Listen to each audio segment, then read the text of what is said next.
নমস্কার বন্ধুরা, আমি বিপুল আর তোমরা দেখছো এক্স জুনি 2.2। আজকের ভিডিওটা বিশেষ করে আর্টসের ছাত্রছাত্রীদের জন্য।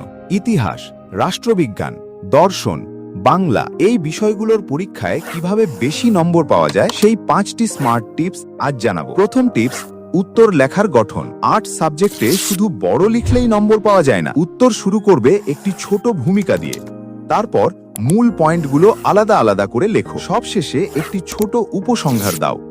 এই 3 অংশে লিখলে উত্তরটি সম্পূর্ণ দেখায় এবং পরীক্ষক সহজে নম্বর দেন। দ্বিতীয় টিপস, কিওয়ার্ড ব্যবহার। ইতিহাসে সাল, ঘটনা, ব্যক্তির নাম, রাষ্ট্রবিজ্ঞানে সংজ্ঞা ও গুরুত্বপূর্ণ টার্ম, দর্শনে তত্ত্ব ও দার্শনিকের নাম। এই গুরুত্বপূর্ণ শব্দগুলো পেন্সিল দিয়ে হালকা আন্ডারলাইন করো, এতে পরীক্ষকের চোখ সরাসরি সঠিক জায়গায় যাবে। তৃতীয় টিপস, পার্থক্য ও সংক্ষিপ্ত প্রশ্ন। পার্থক্য লেখো প্রশ্ন এলে কখনো প্যারাগ্রাফ লিখবে না, 2টি কলাম করে পয়েন্ট আকারে লেখো, এতে উত্তর পরিষ্কার হয় এবং নম্বর কাটা যায় না। চতুর্থ টিপস, উদাহরণ যোগ করা। আর্টস বিষয়গুলোতে উদাহরণ খুব গুরুত্বপূর্ণ। একটি সঠিক উদাহরণ তোমার উত্তরকে আলাদা করে দেয়। যেখানে সম্ভব ছোট বাস্তব উদাহরণ দাও, এতে বোঝা যায় তুমি মুখস্থ নয়, বুঝে লিখছো। পঞ্চম টিপস, সময় ব্যবস্থাপনা। অনেকে প্রথম প্রশ্নে বেশি সময় নিয়ে পরে ছোট প্রশ্নগুলো ফাঁকা রেখে আসে।